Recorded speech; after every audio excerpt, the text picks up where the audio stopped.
Hey everybody, it's Eli with a long overdue update on Elfbait.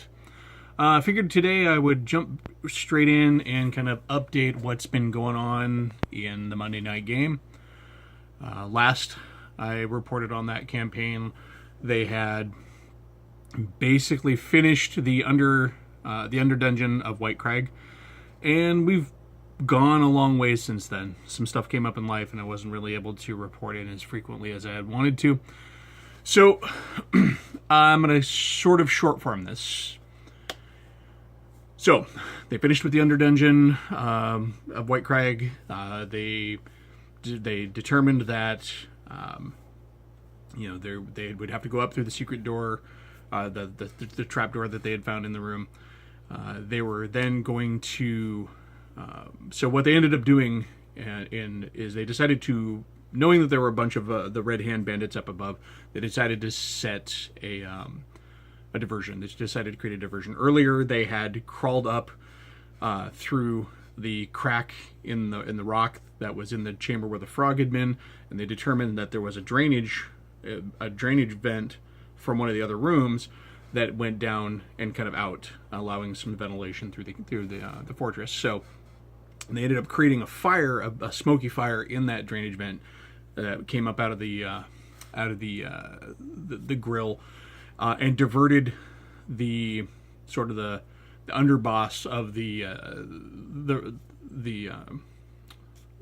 Red Hand, excuse me, sorry, and pulled him out of the room. So they ended up getting to a point where they only had to really fight a couple of guys. They do a kind of this really cool strategic fight through the keep. They going room to room. They're planning their moves. They end up taking out Heinrich, which is the lieutenant that was there. They cut him down from behind. They get him trapped between his own men and them, and he can't really wheel around. They go up through the gatehouse and do some room clearing, all trying to find the book. They're trying to find, Valmorgen's ledger. So as they're, fighting their way through, they haven't found it yet. They're on their way to where they think it is. And earlier on, Ramas, the Vazaki warrior from Bukhara, had posted himself down at the base of one of the gatehouse to watch the courtyard. While everybody else is room fighting, they'd set a fire to try and deter some of the guards. And as he's there, he sees down from the stairs across the courtyard this kind of very important looking black chainmail, long hair, impressive warrior flanked by about five guards, and he's got the book. So he signals to the party. Verithir hears him with his elfy ears, and the rest of the party retreats down. And they, as they're coming down, Ramas is skirting around through the debris that frames the old ruin of the courtyard for White Crag, and manages to stealth his way out in front of Ashmorland, who is the leader of this group of bandits who had taken the ledger. So he starts dialoguing with him, getting the man to kind of delay himself. He's stalling while the rest of the party comes in. So they get in the fight with Ashmorgan, or Ashmorland, excuse me. And while Ramas is exchanging blows and witty repartee with this other skilled warrior, the rest of the party is taking out his minions. About mid-fight, crossbow bolts start to come down from the arrow slits that overlook the courtyard, and it's kind of this tense moment as they're under fire while trying to stop this group of men from escaping. So they manage to fight through his guards. They take him out. Well, they're fighting with Ashmorland. They get him to a point where, he's there. They clearly have the upper hand, and then suddenly his form just kind of seems to crumple, and his chainmail and his cloak and everything fall to the ground, and the black raven flies out of the neck of his armor. They took a swing at him, and black feathers burst everywhere when they hit him. So at that point, having killed the leader of this group of Red Hand the Brotherhood of the Red Hand. They call out to the rest of the remaining Red Hand in the keep and demand their surrender. They do surrender, and they end up with something like, I think, 16 Red Hand that they now have to deal with. And so from there, they go back to Coulter's Cove and trade them in for the bounties, the standard bounty on them. They decide that they're going to resupply and kind of regroup. They've got the ledger, but they wanted to stop at Coulter's Cove because they didn't want to have to travel with all of the Red Hand in tow. Rumas has made it very clear to the Red Hand that as long as they are surrendering and he has no proof that they have been captured and given the chance to repent or rehabilitate or whatever, he is going to let them live. He'd killed one man who admitted to having been in prison before, and that kind of shuts these guys up and gets them to behave. They actually poured out some of the books they had found in the treasure room below, the hidden room, the hidden wizard's lab. They've got to hinder the Red Hand, they've got them tied up with the books on their back, so they really can't run. So they get back, they sell these guys off for the bounty. A couple of exchanges and glances between the mayor of Coulter's Cove and some of the gathered sea captains and stuff kind of lends a bit of a darker undertone to the exchange, as the party's pretty much convinced at this point that the mayor of Coulter's Cove is selling the cutthroats that he's been taking in for bounty. The reason he's so generous with the bounties is that he's actually been selling them to the ship's captains. So there's another little subplot thread. So flash forward, they resupply in Coulter's Cove, and then they head back to Barley, where they were supposed to meet with Valmorgen. In White Crag, they had also freed some prisoners, which is the captured pages, the 2 pages, and Valmorgen's assistant. Valmorgen's assistant is kind of whiny and pissy in the exchange with him. He is very much wanting to get his hands on the book, which makes the party just totally suspicious about the man. But also, they're starting to wonder what's up with the book. I mean, questions are being bandied around. Why is such an important book mobile? Why isn't it hidden somewhere? And also, why wasn't it better guarded? So some theories are bouncing around in the party based on, what they believe that they haven't really decided what they think the book is, but everybody's kind of got their theory. If it is a census book, that maybe, its value truly lies in the information that's in it. Maybe it's something more, but that's, nothing is really acted on. So they take the book and the prisoners, the released prisoners, the freed prisoners that the Red Hand had back to Barley, and they get to there, and they're ushered back behind the Inn of the Laughing Giant, which is they've got some sort of private cottages that are semi-detached from the main inn for wealthier guests who want a truly private space with their own front door and can kind of come and go. Sort of a Motel 6 sort of a feel. And they go to the room where Valmorgen is. So Valmorgen comes out, and it starts as a very simple exchange. Hey, okay, cool. You did this deed for me. Thanks a lot. You got my assistant and my pages back. Cool. But then the party presses. And I can't remember exactly who it was. It's been a few sessions since then, but I think it was kind of a combination between Rumas and Varathir. Rumas being the human fighter, and Varathir the high elven ranger. That they are kind of poking back and forth, and they start to kind of grill Valmorgen about what's going on, trying to get him to give more information. Valmorgen gets not mad, but he definitely changes tone. He goes from being sort of the bumbling clerk that they had initially met, and who had met them at the door when they returned, to a very stern. He kind of pulls himself up, and his whole demeanor kind of just tends to shift, sort of shifts, and he becomes wholly a different sort of a man in manner. And he makes it quite clear that they need to stop asking questions. This doesn't help the party's suspicions that there's more going on, but he does inform them that, there is more going on. He just, they are not in a position where he can tell them more. He does offer them a sigil that they can then take. He says they can take to the central bank in Vassal City to get greater reward, because he sees that clearly they've gone above and beyond for his ledger.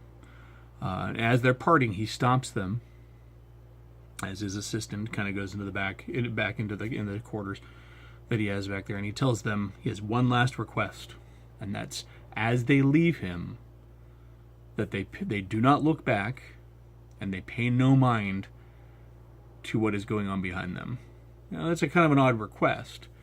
So as they depart, I have them do some perception checks. The door shuts. I have some perception checks, and a couple of the party. Actually, I think it was only one of the party hears the sound of a blade sinking into flesh. And that's where we ended that session. And so at this point, they're like, oh my God, what's going on? So, there's, theories on blood magic and all sorts of stuff going on. So, kind of jump ahead. So, at that point, it came down to, okay, we've done this.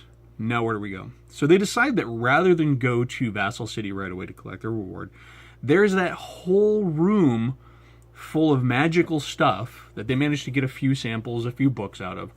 But they want to really make a play at getting all of it.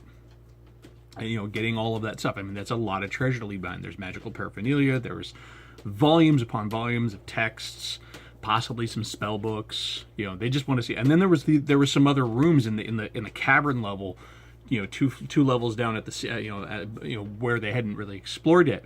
So they formulate a plan. They get together what supplies they can in Barley. They buy a cart, they buy a horse, some tarps, some oilcloth, ropes, things like they're going to need to transport. Well, not only transport, but secure, and unload up from this dungeon the stuff from the wizard's lab. So they go back, and this time they come in through the ground level. They can just walk through the gate. They do a check because they had actually, as a tactic to try to leave, try to kind of cover their tracks and maybe keep from having people scout around the keep. They had released the mastiffs that they had left alive from the Red Hand and kind of behind, hoping that they would wander the grounds and pick the dead and just kind of stick around. So they get there and they're gone. In addition to them being gone,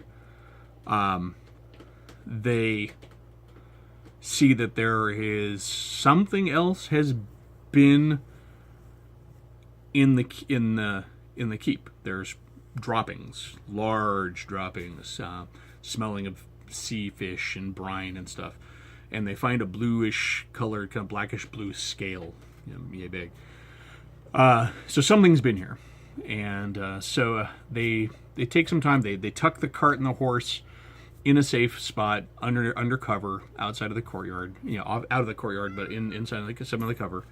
And pardon me, I'm getting photobombed here, but so at that point they decide that there's still the spire. So White Crag has a main fortress that comes off the mainland, and then that sits on a spar of rock, and then there's a small bridge that goes over to a towerish, tower formation on its own rock.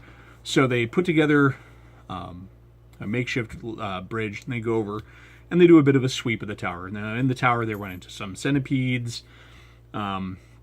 There is a slime they run into, or it was an ooze in a pool that they ran into that they had spent some time trying to get around, because they get to this room, and this room is full of water. The floor is just a big pool. There's an ooze in it, so they had to figure out how to get around it. They go up the stairs. The stairs are full of spider webs. They defeat a giant spider.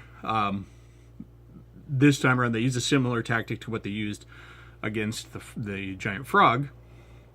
They actually go ahead, and what they end up doing here is they create an illusion of a rat, and one of the players taps the strands of the web, and the spider goes after it, and then they kill the spider. They sweep through there. They do find, they're worried about a rumor they had heard from one of the Red Hand earlier too. They had mentioned some sort of bat creature.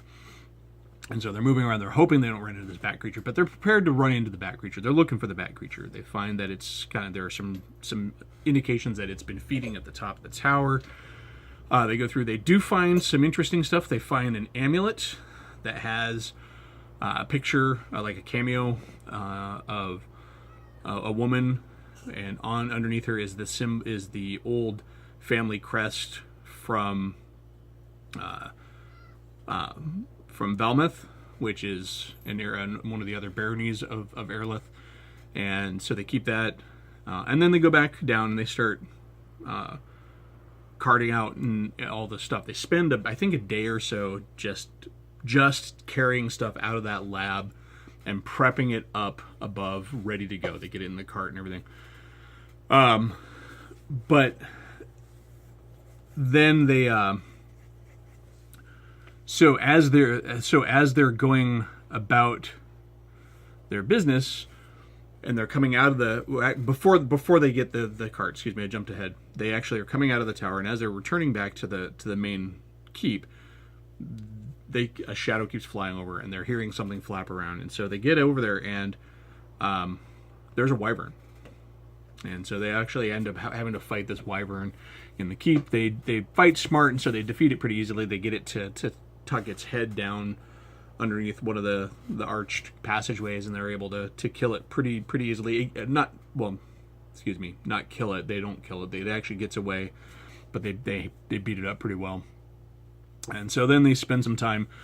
That's when they spend some time porting the stuff around and getting it ready to go. But before they leave, they decided they wanted to explore the caves, the rest of the caves. So they go through the secret door into the room with the pile of bones, all these sea creatures, the sea devil bones. And so as they're going through, they all start to hear in their mind, directly in their mind, not in their ears, but in their mind, this kind of whispering, calling out to them in the darkness. And so saving throws are made, and in some cases not made. So they keep pushing through, and at this time, I'm actually texting Ramas's player directly the quotes that he's hearing whispered to him. He had failed his saving throw, and so was continuing to communicate with him. And so as they get into this other tunnel, they hear water, and they can see. They shine their lights out, and Ramas goes a little bit further forward, and there's all these eyes looking at them at the edge of the water, and so. And this surge of sea devils comes pouring up after him, and they end up having this big fight. The first wave comes by, and Ramas he ends up using a thunderstrike spell to dispatch most of them, and they slam into the last three kind of slam into the wall of the party that's kind of at the back. Ramas is screaming in a language the rest of the party has never heard before. He's screaming in Bakaran. They've heard it maybe, but none of them understand it because I'm continuing to text him, what he's hearing. And so wave after wave, a couple of waves of these sea devils come up, and they're fighting them, and they start to pull back. Basically, they retreat. They do a fighting retreat to get back through the door, and they're sitting there in the door, and they're what's going on? And so then they start hearing this pounding, this hammering coming down from behind, and they sort of back off, and they go, and before they leave, they explore the rest of the tunnels, and they find some cells that have, one of them has a big version of the sea devils that they've been running into. It's got one of his arms is mutated into a giant crab claw, and they find another pile of what look like unfinished mutations, kind of eyes that have mismatched orbits and mouths that are disjointed and stuff. And then go back and check a storeroom that they had passed up earlier in one of their they had decided not to go in there because it was full of sea scorpions. So they go in there, they manage to shoo the sea scorpions away, burn a few of them. clear them out, and they go through and they find in there are these large amphora that have fluid in them. And so they kind of crack the seal on one of those, and inside is a bluish glowing fluid.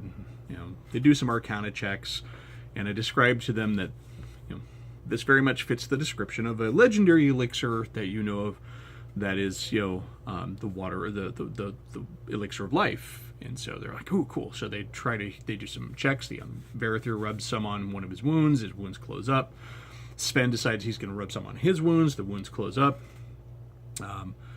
So they're going over this, and they're starting to examine this. And Varathir has been carrying around this jar with an odd kind of viscous fluid in it, and in that viscous fluid is this jellyfish that glows. And so he gets an odd idea. He takes the jellyfish and he holds it up towards some of the fluid, and the jellyfish glows brighter, and it starts to exude this blue fluid similar to what's in the jar. But then the fluid slowly just kind of dissipates into the or is like dissolved into the fluid that it's floating in. So they're further intrigued, and so they start to play with the stuff that's in there. Like Sven is okay, cool. He does a weird thing. He rubs a bunch of it on his cloth, and he starts wiping down his magic sword with it. And everybody's like, "What are you doing?" Well, it beads up on the sword and it kind of drips off on the floor. And so they're going back to talking about this. Like, cool, we can take some. They're putting some in vials. They want to make sure they're pretty sure that they have a healing potion. And then they notice that where it fell on the floor from when they were pouring it, the stone itself seems to have healed. It's been renewed. So not only is it a healing potion, but it seems to be some sort of fluid of restoration. And so they're like, wow, cool, that's great. And so they're starting to collect this more. And then they notice that at the foot, at Sven's feet, where it had run off of his sword, the stone has crumbled to dust. And at that point, they kind of put the brakes on, because they're like, wait a minute, this is not just healing or restoration. This seems to be some timey shit. And so they kind of slow down a bit. And then the jar, they start hearing kind of thuds in the jar and hollow sounds. And they look in there and they realize that there were little orbs inside the jar. And those orbs are getting bigger. And they're like, oh crap, these are eggs. There's some sort of eggs in here, and they're coming out of some sort of stasis. So they reseal the thing, and they like decide they're not gonna. They write "do not touch" and big skull on the amphora, and then they leave. And so, as they're leaving and heading back so we kind of left off. They had left there. They're heading from. They'd gone back to Barley, and then from Barley, they were heading to Calith. They've seen a couple other things in their travels. Like I said, I'm glancing over a lot of this, but they've seen some stuff in their travel that's got them wondering. They came across the path of what looked to be a force of men that had marched going northeast from where they were at the time, would put it in the direction of Calith, the capital Calith, which is also the city of Calith, or Vassal City. Varathir is a little concerned because northeast is also towards the High Elven forests. But while they stop in Barley on their way, while they're heading towards Calith, they go to the inn, and they run into some. They get out. They get there, and there are some horses that are outside with the squire there. But the armor and style of the warrior that they see is not something that they're familiar with locally. So they go inside, and in the corner are some men wearing red surcoats and with armor style that's kind of a scaled armor. Helmets are crested. A very different style. It's not an airlift sort of a style. It's actually more consistent with something from east of Aerolith, like like Vendia or something like that. And so they're like, okay, what's this? And they make note. And when they get up the next morning, they notice that those men are gone.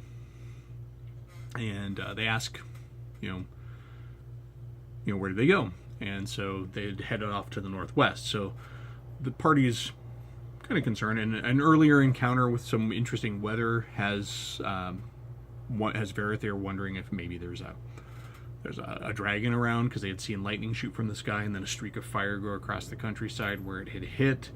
So there are mysteries afoot.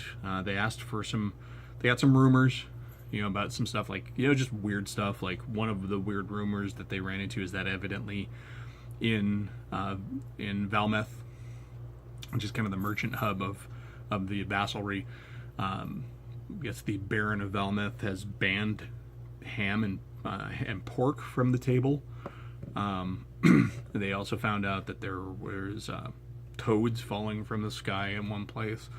The blood shrouds are on the move. The blood shrouds are sort of a cult of the Red King.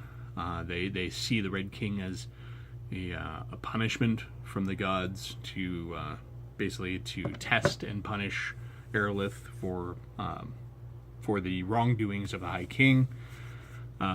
So they're on the move, and they've also been told, for some of the other rumors they found, is that images of a red man have been appearing carved into trees and rocks, scrawled onto tables, painted in alleyways.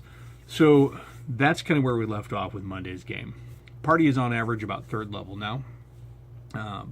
They actually went up about 2 levels after their initial crawl through White Crag.